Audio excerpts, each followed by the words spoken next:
My mom moved to India a week after graduation and got a job teaching English. Louis was born a year later.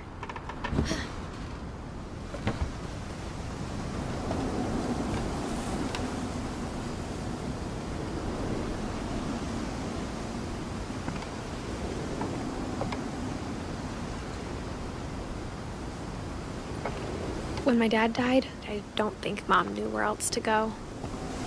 I'm sure Edie was happy to have her back.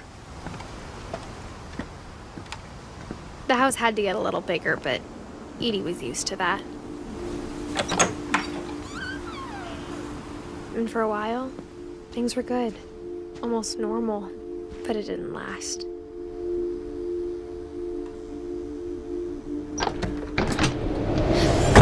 The beginning of the end was Milton's 10th birthday, when Edie gave him a castle.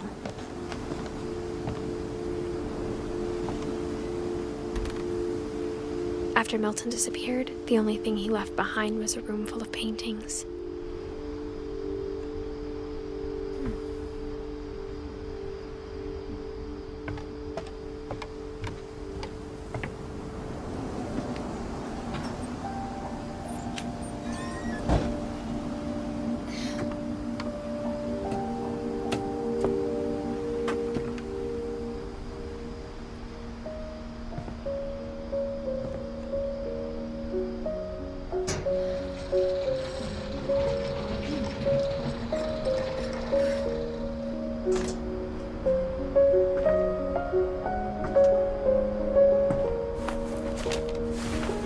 Milton Finch in The Magic Paintbrush.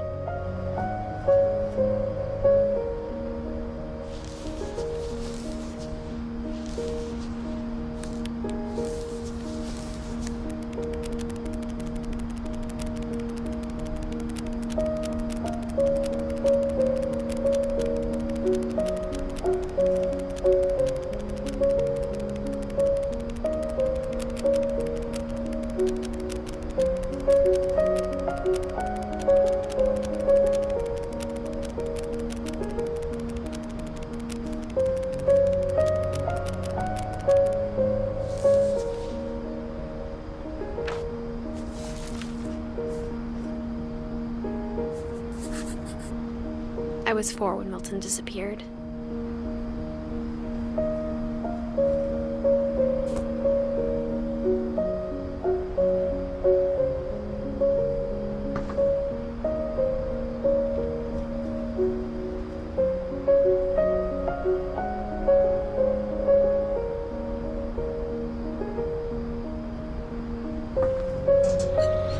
Mom spent months searching for my brother.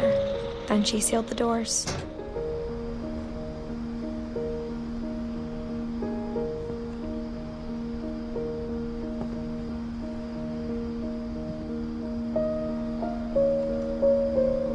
Whatever Milton had found in the house, Mom didn't want it getting out.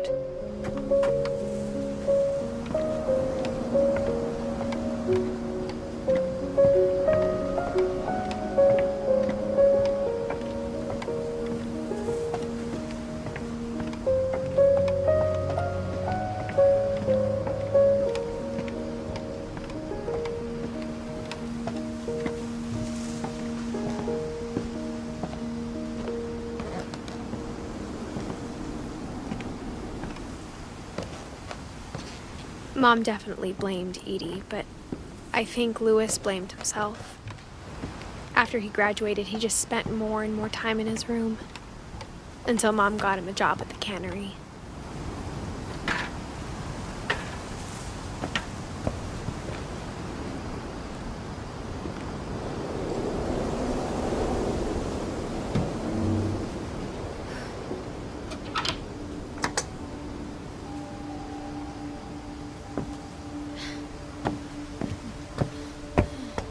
Louis's room smelled very, very familiar. That part of him lived on.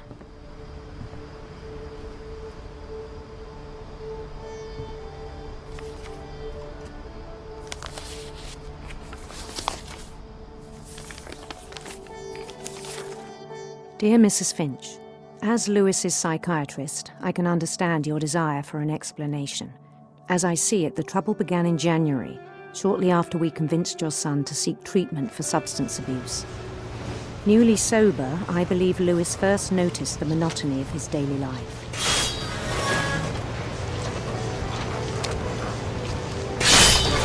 He kept working at the cannery, but he withdrew part of himself. In our sessions, I saw the same behavior. His mind began to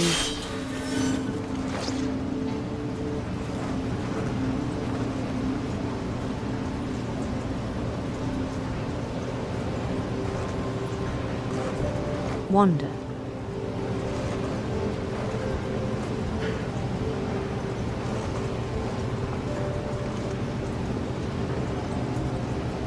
I asked him to describe it.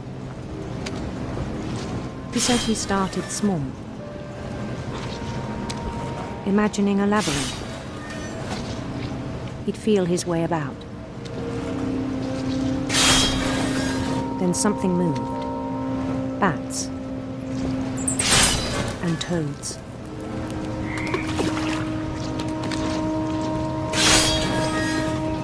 And things that have not names. He knew it was all in his head. But he took it very seriously. I had hoped he'd find himself.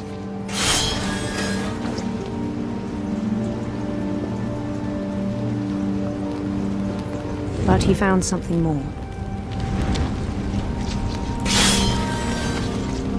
I worried about him then. Daydreaming at the cannery. I spoke with his boss.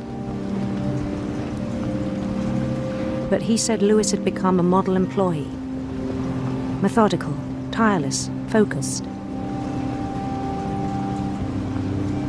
Like a whole new Lewis. So I let him go on.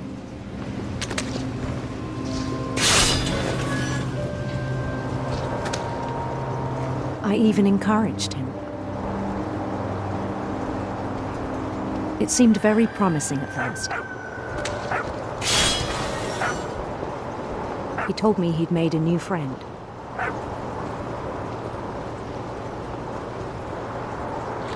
On the edge of a city he named Lewis Topia.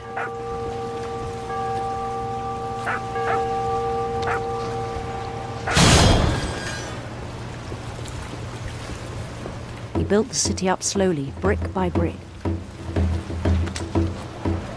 Then he made musicians.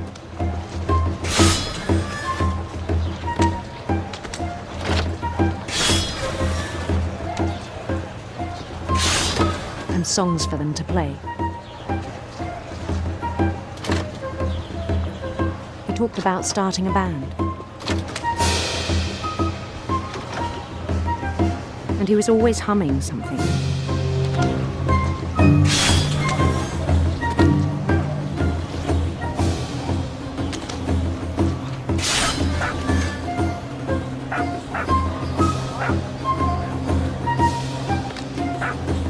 Every day his imagination grew stronger.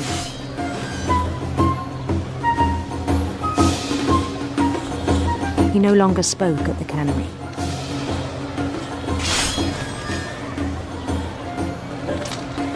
But his chopping was as reliable as ever. Then one day it struck him that all the cheering crowds, even the stones under his feet, were all in his imagination, so he could do whatever he wished.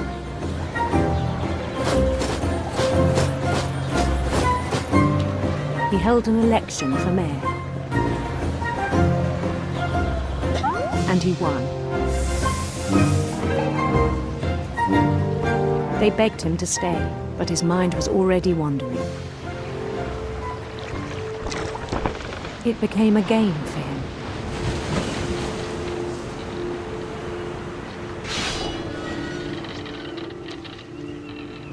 He'd conquer a city, then immediately push on.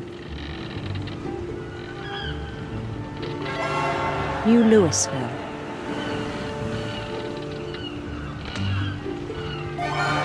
St. Louis.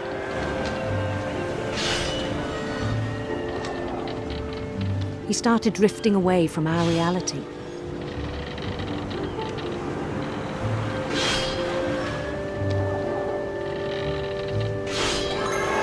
Minneapolis, until one day he forgot to go home from the cannery. Even as his mother pleaded with him, part of Lewis kept sailing on.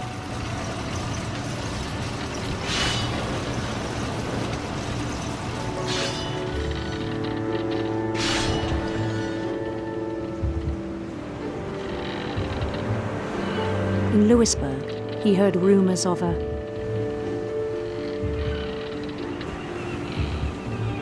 handsome queen.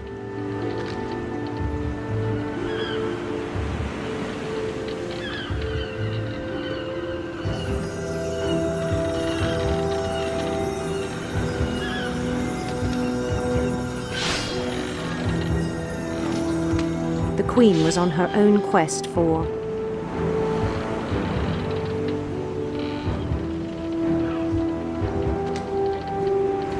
radiant rainbows.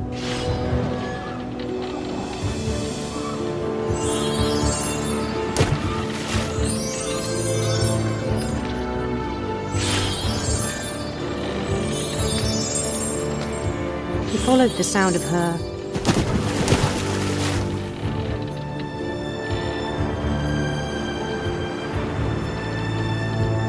silver harp.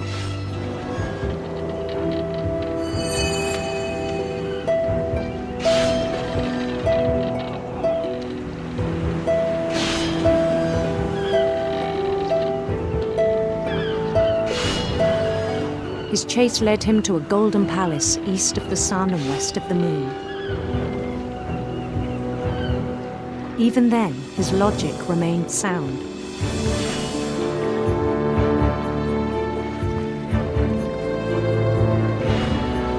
He knew the world was all in his imagination.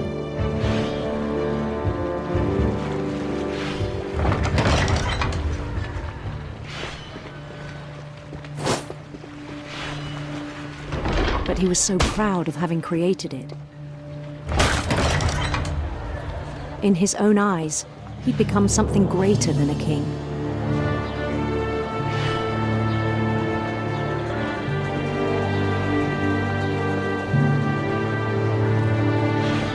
For someone who'd never known success in the real world, I think it was overwhelming.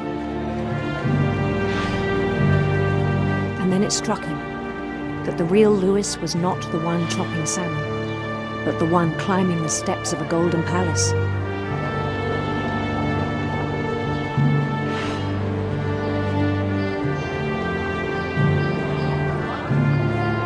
My imagination is as real as my body, he told me. It was hard to argue with him.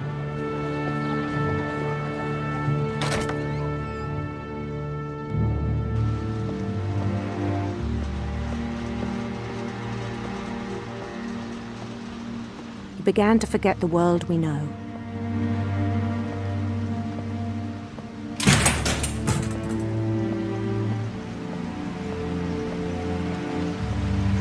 I think it pained him to remember Lewis, the cannery worker.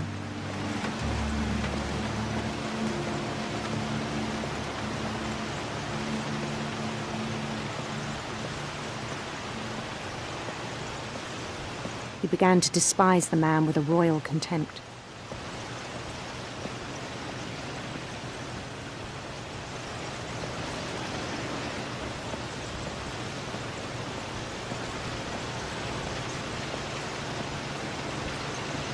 I still thought I could save him.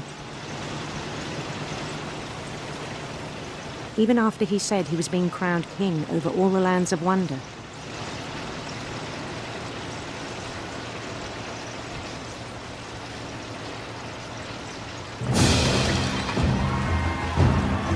The palace would be packed with his companions.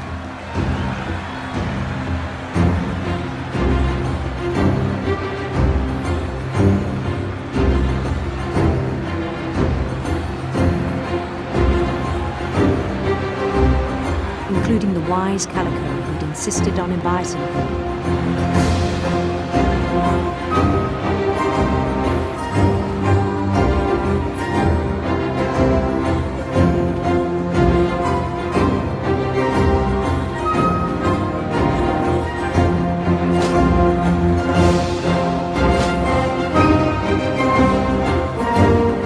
His queen waited, holding his crown.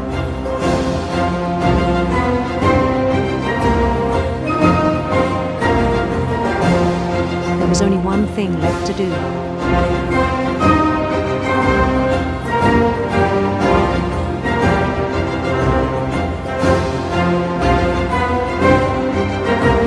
Bend down his head.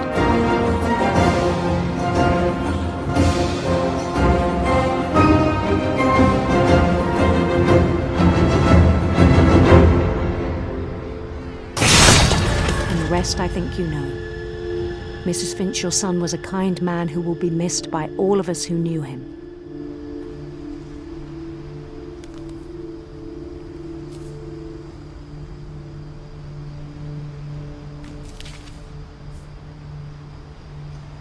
My brother was really cool. I wish you could have met him.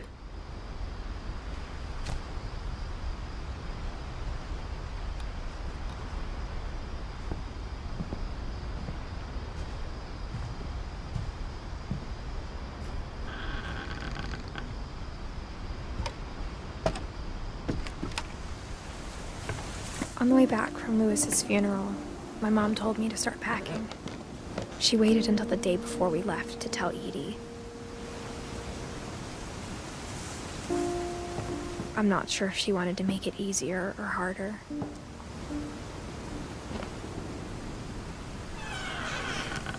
I wish we'd stayed. But I understand why we left.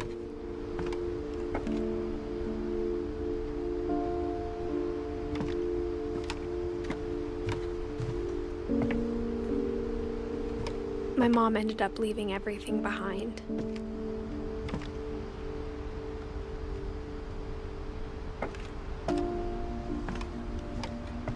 What happened that night had been coming for a long time. Maybe it should have come sooner.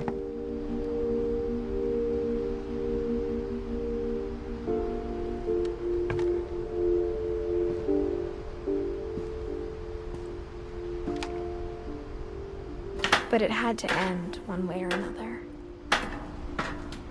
All that's left now is to tell you about that last night.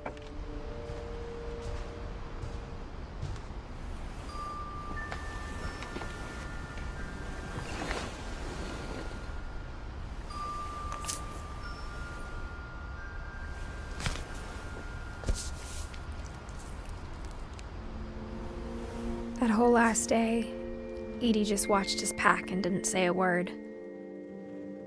Until supper, when she raised her glass and said, "To our final night together, and all our final nights apart." Grandma, you know what I said about alcohol. Some of your medications are very Edith, specific. I left a present for you in the hallway. Why don't you go open it? The grown-ups have to argue now. I'm sorry, you're right. We're all leaving tomorrow. Let's just enjoy our last... I'm not leaving. Edith, you're excused.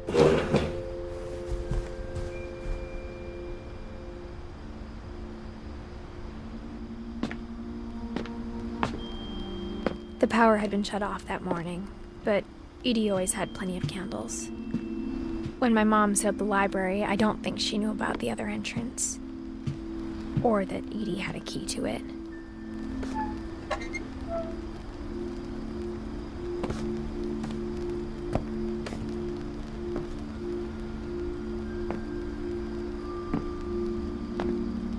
That thing you're afraid of isn't going to end when you leave the house. Edith has a right to know these stories. My children are dead because of your stories. I think it's best if Edith and I leave tonight. We'll have the nursing home send a van for you in the morning, okay?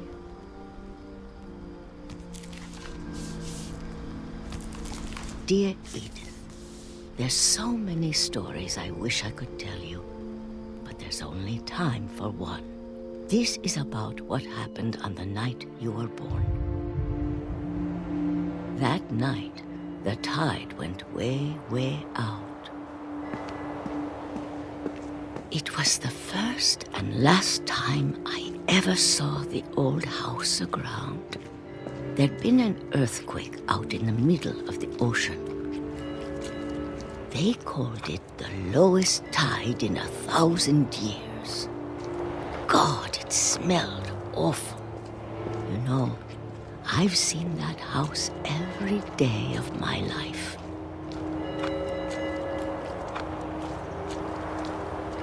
But I never thought I'd go back to it. When the fog rolled in, I lost my way.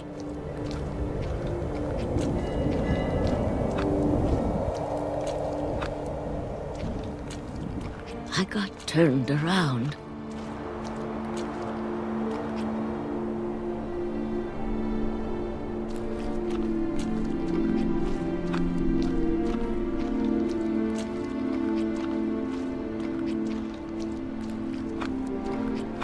For a while, I wandered.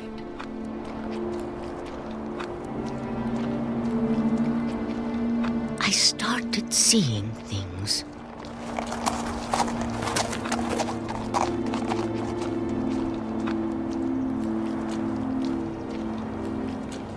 Things I'd forgotten had ever existed.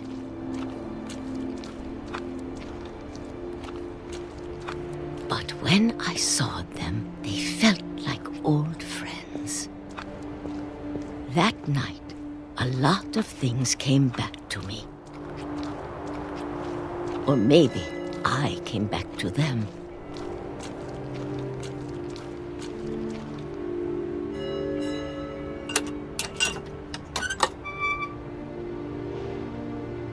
Things I can't explain, but that I need you to try and... Edith, what are you doing in here? It's mine. Edith! Mom, you're gonna rip it! Let go! I kicked and screamed, but Mom dragged me to the car. I never saw Great-Grandma Edie again. The next morning, the van came to pick her up, but she was already gone. After that, we moved around a lot.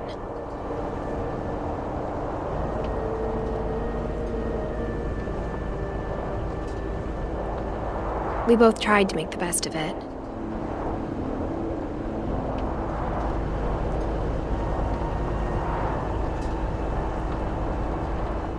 A few years went by.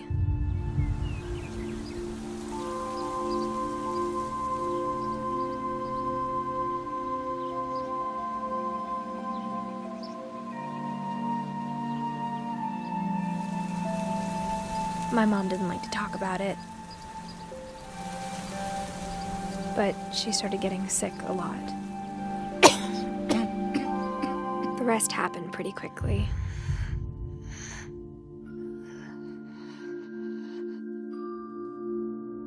She got better for a while, and then she didn't.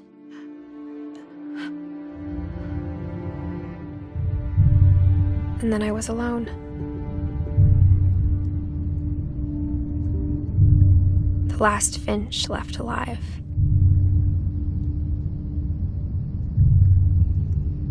Until I found out about you. I'm still not sure what to tell you about all this. If we lived forever, maybe we'd have time to understand things. But as it is, I think the best we can do is try to open our eyes. And appreciate how strange and brief all of this is. This journal was supposed to be for you. But now I hope you'll never see it. I just want to meet you and tell you all these stories myself. But I guess if you're reading this now, things didn't work out that way.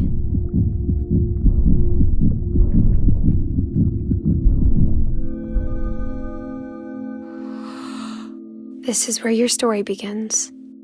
I'm sorry I won't be there to see it. It's a lot to ask, but I don't want you to be sad that I'm gone. I want you to be amazed that any of us ever had a chance to be here at all. Good luck.